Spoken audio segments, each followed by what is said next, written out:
Coucou les amis, j'espère que vous allez bien. On se retrouve pour ma part une deuxième fois parce que je viens complètement de louper ma vidéo. Donc je la recommence. Je suis sur les nerfs. Alors quelque chose qui n'a rien à voir, mais je vous conseille fortement de regarder, de vérifier vos mensualisations pour les fournisseurs d'énergie. D'accord? Je viens de passer 2 heures au téléphone avec eux. Ils se permettent d'augmenter les mensualités sans savoir si les gens vont pouvoir les honorer. Ils se permettent tout et n'importe quoi. Donc, si j'avais pas vérifié, je ne serais pas au courant. Faites hyper gaffe à vos mensualités en fournisseur d'énergie. C'est un conseil que je vous donne. Hein. Bon, bref, allez, c'est réglé. Je vous présente ce joli couvre-épaule, cache-épaule, chauffe-épaule, ce que vous voulez pour vous couvrir, entre ciel et mer. Je l'ai appelé comme ça parce que justement les dégradés de bleu, bleu marine, blanc, ça me fait penser au ciel et à la mer. Tout simplement, il pèse 122 grammes. D'accord, je vais descendre un petit peu pour que vous puissiez voir que c'est très simple. Je l'ai fait comme un top and down, comme un pull. Vous pouvez aller voir sur mes autres vidéos. C'est comme un top and down, il a 4 angles. D'accord, j'ai fait exprès pour les gens qui veulent ne pas faire des finitions un peu ondulées comme moi et qui préfèrent par exemple faire des manches. Donc si vous voulez faire des manches, tout simplement vous unissez ici comme pour un pull, chaque côté. D'accord, j'ai fait 4 angles. Voilà, ça couvre bien les épaules. Je vous ai dit le grammage 122 grammes. Donc j'ai utilisé des laines de chez Action et Zeman. La bleue ciel est de chez Zeman et la blanche et la bleue marine, enfin bleu roi, est de chez... Je vous ai dit quoi? Non, celle-ci elle est de chez Action et les deux autres de chez Zeman. Enfin bref, on s'en fiche. Crochet numéro 5. Qu'est-ce qu'il faut savoir? Alors moi pour ma part, je suis partie dans ce sens-là. J'ai commencé comme ça. J'ai commencé par faire 60 mailles chaînettes. Il faut que ce soit un multiple de 4. D'accord? Très important, multiple de 4. Donc j'ai fait 60 mailles chaînettes, un tour de bride complet et après j'ai fait 3 tours de point élastique. Vous n'êtes pas obligé, je voulais créer une petite démarcation par rapport au col et au reste du couvre-épaule. Tout simplement. Et j'ai fait 1, 2, 3, 4. J'ai fait mes 4 angles. Ok? Alors, petit schéma, histoire que vous compreniez bien. Multiple de 4. Donc j'ai fait 60 mailles chaînettes. J'ai fait mon premier tour de bride. J'ai fait mes 3 tours de point élastique. Ensuite, après avoir fait tout ça, sur les 60 mailles chaînettes, j'ai retiré 4 mailles pour mes 4 angles. D'accord? Ça m'a donné 56 que j'ai divisé en 4. Puisque j'ai 4 angles, je vais avoir 4 parties. Et ça m'a donné le nombre de brides que je dois faire avant de faire mon angle. 14 brides, pour ma part, un angle. Fois 4, tout simplement. Si vous faites 56 mailles chaînettes, tout dépend le nombre que vous allez faire pour le tour de tête. Moi, j'ai fait 60 pour que ça passe à travers ma tête. Bien sûr, si vous voulez faire plus petit, vous avez votre nombre de départ qui est un multiple de 4. D'accord? Par exemple, 56 mailles chaînettes, je retire 4 mailles pour mes 4 angles. Ça m'a donné 52. Que je divise par 4 et ça m'a donné 13 brides. Si vous faites 56 mailles chaînettes pour le tour du cou, vous devrez faire 13 brides, un angle, fois 4. 13 brides, un angle. 13 brides, un angle. 13 brides, un angle. D'accord? Et ainsi de suite. Je pense que vous avez compris. Voilà. Faites-vous une petite capture d'écran si vous voulez, histoire de bien comprendre. C'est que des multiples de 4. Ok, et vous remarquerez, à chaque fois que je descends d'un multiple, là j'ai 14, là j'ai 13, là j'ai 12, là j'ai 11, avant de faire mon angle. D'accord? On descend d'une bride à chaque fois. Voilà, je m'étais complètement plantée, je vous avais fait un modèle avec 30 mailles chaînettes, n'importe quoi, c'est même pas un multiple de 4, parce que j'ai la tête ailleurs. Bon, allez, c'est parti. Donc, multiple de 4. Du coup, j'ai tout défait. Forcément, je ne trouve pas le bout, il est là. Multiple de 4. Allez. Ça m'a vraiment énervé cette histoire des fournisseurs d'énergie là. Vraiment, ils profitent il profite d'un tas de choses et j'en peux plus. Allez, multiple de 4. 1, 2, 3, 4, 5, 6, 7, 8, 9, 10, 11, 12, 13, 14, 15, 16, 17, 18, 19, 20. Là, j'ai un multiple de 4. Je vais faire un tout petit exemple pour vous montrer. J'ai 20 mailles chaînettes, multiple de 4. Je répète encore une fois. Parce que je suis sûre qu'on va me demander, donc je vous le précise. Je rentre dans la première, j'unis avec une maille coulée, tout simplement. Donc j'ai bien entendu que vous allez avoir beaucoup plus de mailles chaînettes. On est d'accord? Rassurez-moi. À moins que vous fassiez ce petit truc pour une poupée, par exemple. Allez, 3 mailles en l'air équivalent à rien du tout, parce que j'allais vous dire équivalent à une bride. Non, je fais 3 mailles en l'air, mais je fais quand même une bride au même endroit. Parce que lorsque je vais venir unir, je vais unir sur la maille de la bride. D'accord? Ça fera moins de... Vous voyez, on ne voit pas du tout le marquage. Et là, je viens faire une bride sur chacune de mes mailles qui représentent ma chaînette. Donc, au total, je dois en avoir 20. D'accord? Alors, un multiple de 4, en plus, ça m'arrange parce que c'est du coup un nombre pair, forcément. Et c'est ce que j'ai besoin pour faire mon point élastique. D'accord? Donc là, premier tour, un tour de bride. On ne s'embête pas, c'est hyper facile. C'est un tour de bride. C'est exactement la même méthode que pour le top and down. Que tous les top and down que je vous ai fait, les pulls ou les sweats ou les hauts, où je suis partie du haut. Top, c'est la tête, and down, on descend. D'accord? Donc on travaille du haut vers le bas. Voilà, bride, jusqu'à la fin. Sauf qu'on ne va pas unir comme d'habitude, puisque pour ma part, j'ai fait un point élastique sur 3 tours. Si vous n'avez pas envie de faire un point élastique sur 3 tours, à votre guise, vous faites comme il vous semble, comme bon vous semble, comme vous aimez. D'accord? Je suis sur la dernière. Voilà. Alors là, je vais commencer mon point élastique. Donc je ne vais pas unir ici sur la troisième comme on ferait habituellement ou sur la maille. Je vais rentrer en dessous ma bride, je descends, je rentre sous la bride et j'unis avec une maille coulée. D'accord? Donc ça me positionne bien en dessous, le fil il passe bien en dessous. Et là je fais 3 mailles en l'air, équivalent là cette fois-ci à ma première bride. Donc une bride en relief avant. La maille suivante, on va la faire en relief par l'arrière. Donc je passe. Vous voyez, j'ai fait mon jeté, je passe derrière le travail. Devant la bride et je ressors de l'autre côté, j'attrape mon fil, je fais ma bride en relief par l'arrière. Maintenant par l'avant, très simple, je passe dessous. Alors hop, je m'embête pas, c'est plus facile en relief par l'avant. En relief par l'arrière, je passe à l'arrière. Vous voyez? Hop, je suis vraiment sur l'arrière du travail et je fais la bride par l'avant, dessous. Par l'arrière, je passe le crochet à l'arrière. Au lieu de passer à l'avant, il passe à l'arrière. D'accord? Voilà, ça c'est du point élastique.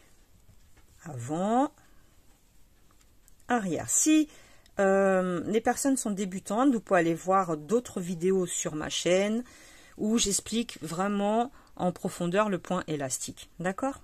Je vous remercie en tout cas pour tous vos abonnements, c'est très gentil, ça me fait hyper plaisir.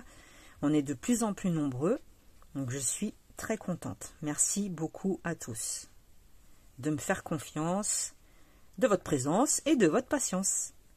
Parce que des fois, il en faut de la patience. Hein. Moi-même, je ne suis pas patiente. Bon, bref, on continue comme ça jusqu'au bout. J'ai fait ça sur 3 tours, d'accord? Tout simplement. Donc là, je vais continuer quand même de vous montrer. Une à l'avant, une à l'arrière. Donc c'est très bien que ce soit un chiffre pair. Lorsqu'on travaille en rond, pour pouvoir terminer comme il faut. Là, je suis à l'avant, la dernière, je la fais à l'arrière. Et ça tombe pile poil parce que la première est en relief avant. D'accord? J'ai fait ça sur 3 tours. Là, je ne vais pas continuer à faire ça sur 3 tours. Je vous montre comment j'ai procédé. Je suis rentrée dans la 3e maille en l'air, j'ai fait une maille coulée. Ok? Par contre, j'ai oublié de calculer. Donc, j'ai fait 20 mailles, moi.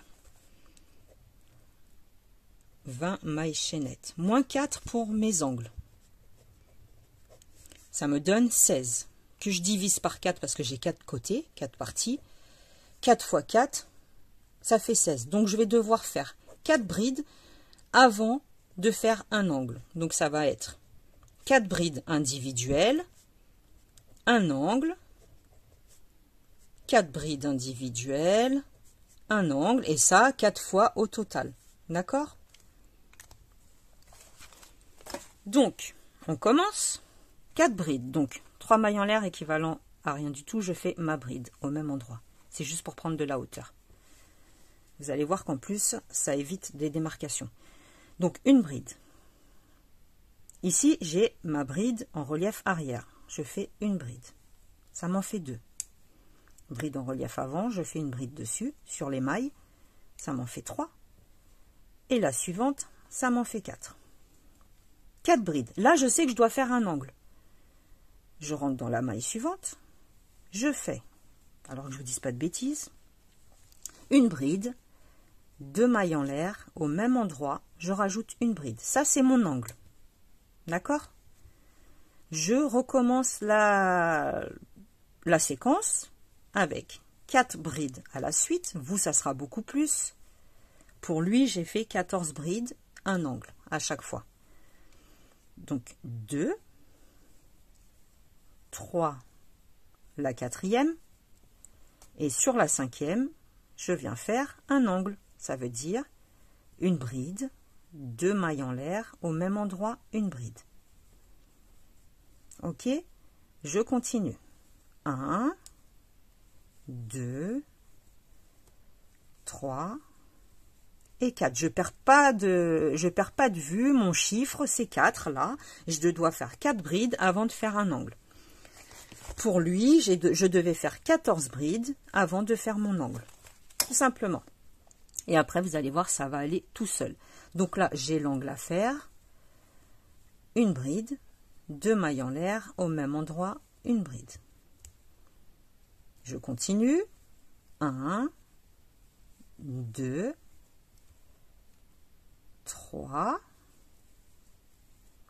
et 4. Il me reste une maille, c'est normal, j'ai mon dernier angle à faire. Donc, une bride, 2 mailles en l'air, une bride. Jusqu'ici, je pense que vous avez compris. Je ne viens pas unir sur la 3e, je viens unir vraiment sur la maille de la bride. D'accord? Les 3 mailles en l'air, on ne les calcule pas. Et je recommence. 3 mailles en l'air, je ne vais pas les calculer, je fais ma bride quand même. Et là, tout simplement, sur chacune de mes brides, je viens faire une bride. Jusqu'à ce qu'on arrive à ce fameux angle. Hop! J'ai fait une bride sur chaque bride que j'avais face à moi. Je suis à l'angle. Et bien, tout simplement, je reproduis un angle. C'est-à-dire une bride, 2 mailles en l'air, au même endroit, une deuxième bride. Dans chaque angle, on fait un angle. Sur chaque bride, on fait une bride. On n'oublie pas ici, hein. Là, c'est la maille de notre bride qui est là. On fait une bride par-dessus. On va jusqu'au prochain angle. Ça, vous savez faire, je vous ai déjà bien expliqué. Donc, j'accélère un petit peu pour pouvoir vous montrer comment j'ai terminé. J'arrive au deuxième angle. Je refais un angle par-dessus. Une bride, 2 mailles en l'air, une bride. Alors, j'ai fait une seule bride et 2 mailles en l'air. Vous pouvez très bien faire 2 brides, 2 mailles en l'air. C'est vous qui décidez. Et je poursuis. J'oublie jamais que après mon angle, sur la maille qui est juste ici, c'est la maille de ma bride. Hein. On la travaille. Hein. D'accord? Donc je poursuis. jusqu'au bout de la même façon. Hop, j'accélère un petit peu parce que là, je pense que vous avez compris. J'arrive à l'angle.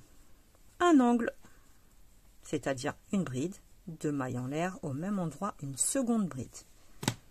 Ok, je termine en faisant une bride sur chaque maille que je vois. Ok, j'y suis presque. Au 4e angle, il est là. Et moi j'arrive. Je suis dans le 4e angle, je reproduis un angle. Une bride, 2 mailles en l'air, une bride. Là, j'oublie pas que j'ai une bride à travailler, sinon tout le travail va être décalé. Hein. Ok, je viens unir sur la maille de la bride, pas sur la 3e maille en l'air, pardon. Voici ce que pour le moment, ça nous donne. D'accord? Petit, c'est tout petit, mais ça vous donne une idée. Voilà. Alors, combien de tours j'ai fait pour ma part? Alors, 1, 2, 3, 4, 5, 6, 7, 8, 9, 10, 11, 12. J'ai fait 13 rangs avant de faire ma finition, parce que j'estimais que la hauteur, c'était bon. Donc, quand votre hauteur est bonne, j'ai fait ceci. 1, 2, 3 mailles en l'air. Au même endroit, 2 brides. Ça me fait 3 brides. Là, il n'est plus question de ne pas calculer les 3 mailles en l'air. Elles font partie de ma première bride. 2 mailles de séparation. Et au même endroit, de nouveau, 3 brides. 1, 2, c'est ce que j'ai fait. Vous n'êtes pas obligé de faire cette finition-là. 3. J'ai sauté 2 mailles. Je suis arrivée dans la 3e et j'ai reproduit exactement la même chose. 3 brides.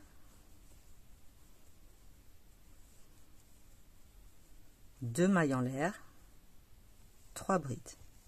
Bon, moi, ça tombait pile poil à chaque fois dans chaque angle, donc tant mieux. Mais si ça tombe pas pile poil, vous inquiétez pas. Vous faites en allant. D'accord? Ça se voit pas du tout. Voilà. J'ai sauté 2 mailles. 1, 2. Bah là, j'arrive dans l'angle. Vous voyez? Donc, je fais mes 3 brides. Peu importe que ce soit une maille ou un angle. Vous sautez 2 mailles. Vous faites 3 brides. 2 mailles de séparation. Au même endroit, 3 brides. 1, 2 et 3. Ici, j'oublie pas que j'ai une maille. Hein. La maille de ma bride qui est là. Donc, je saute 1, 2, je vais dans la 3e et je continue mon schmilblick en faisant mes 3 brides, mes 2 mailles de séparation. C'est pénible quand la laine, elle sort pas toute seule. Et mes 3 brides au même endroit. On continue le motif, hein, tout simplement. Si vous voulez faire un autre motif, faites comme vous aimez. D'accord, les amis? Et vous faites ça tout le tour. Tout simplement. Donc, j'avance et on se retrouve. Et voilà, j'ai terminé tout le tour. Donc, j'ai fini mon dernier motif. 1, 2. Je viens sur la 3e maille en l'air ici, du départ. Et je fais une maille coulée. C'est terminé. D'accord? Donc, tout dépend combien de tours vous allez faire. Voilà ce que ça va vous donner.